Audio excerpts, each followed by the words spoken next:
Where did you grow up? So I was born here in Darwin, Australia. I was born here, I grew up here, and I started playing wheelchair basketball here in Darwin up until the age of 13. I decided to, or 14, sorry, I decided to go to boarding school in Sydney. Went to boarding school for 4 years, and it was an awesome experience because it allowed me to be able to play wheelchair basketball at a higher level and go further with the sport. Sydney ended up just becoming home to me because I started playing in the NWBL, which is the National Wheelchair Basketball League here in Australia, and it's the highest level of wheelchair basketball that you can play in the country. It's been an awesome journey, and I think if I didn't go to boarding school in Sydney, I definitely wouldn't have been given the opportunity to attend UTA. I actually attended UTA for a junior tournament. We came over to UTA back at the end of November 2011. That's when I met Coach Garner and came over there to play in the tournament, and it was pretty cool because we came over there and we won. We came over to UTA for the tournament because our previous captain a couple of years before, he actually attended UTA, and he was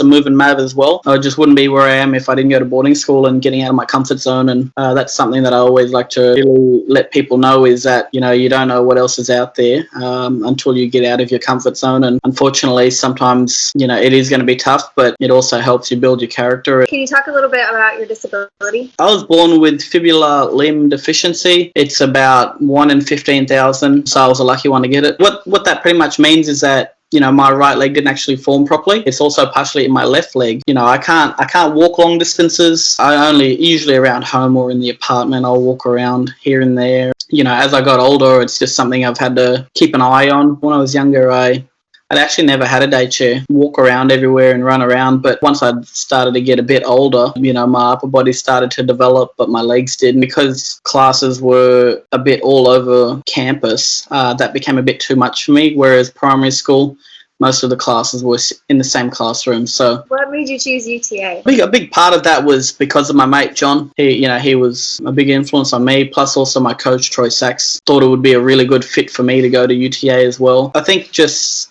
knowing that I'd already met Coach years before, I guess things just kind of fell into place. Coming to UTA was the best decision, and that's all got to do with being in communication with Coach Garner and also my coach in Sydney. We did look at other colleges, but just the way that Coach Garner responded, it was just like, it feels like he definitely wants me to be part of the team. It's definitely helped me grow as a person, but also just as an athlete. Just being at UTA it's been awesome. I really do love UTA. How would you describe wheelchair basketball to someone who's never watched it before? What I usually tell people is that if they've seen it on TV or on YouTube, it's cool to watch it online and that. You got to see it live to really understand the sport and get a feel for what it's like exactly. People hitting chairs, the communication on the floor, people falling out. It's intense. How has COVID-19 impacted you with school and friends? I mean, the tough part is everything is online. I feel that if I were in the US right now, it would be a lot easier for me. But what's really sort of knocked me around a bit is just see the different time zones. Just have meetings with people, like especially groups. The group part is probably the toughest. With the team, always messaging.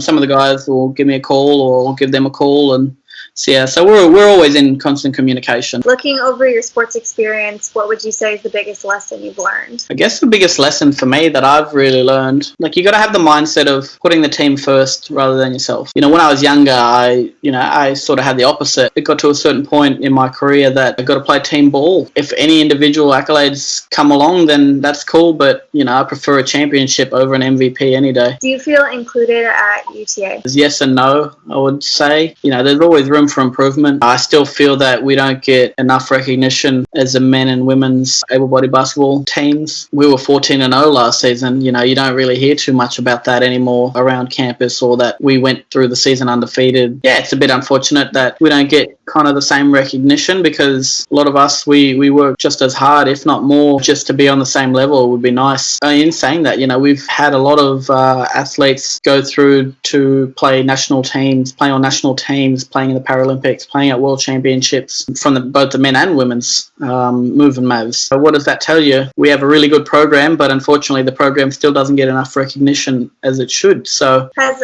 being a part of the team changed your view of disability? no, it hasn't really changed my view. The guys who are low pointers in our sport, like I don't see them as any different to myself. There might be a couple things here and there that certain people might need help with, but it's not something out of the ordinary. It's not something that I really have to go out of my way to help them with. Most of the time you'll see our guys, they don't want that help. They don't need it. We're all pretty independent. That's why we're part of this college team. We all want to succeed in the sport, but we're all very independent people as well. And the reason why I chose to play wheelchair basketball that I really enjoyed is that I personally feel that I'm on the same level playing field as everyone else compared to when I used to play able-bodied basketball. Where do you see yourself down the road 5 to 10 years from now? I honestly couldn't tell you. Yeah, I just don't know. I'm just trying to get through college first and just trying to keep focused on working hard to make my first Paralympics, hopefully, for Tokyo next year. So, but I mean, honestly, other than that, I don't really know where I'll be, just because I don't know if I'm going to play overseas or live back here in Australia. I just take it year by year, really, or every 2 years. So this next 12 months, though, is all I'm really concerned about, and just getting through school, try and make the final 12 for the Paralympics. Is there anything else you'd like to add? Nothing that I can think of at the moment.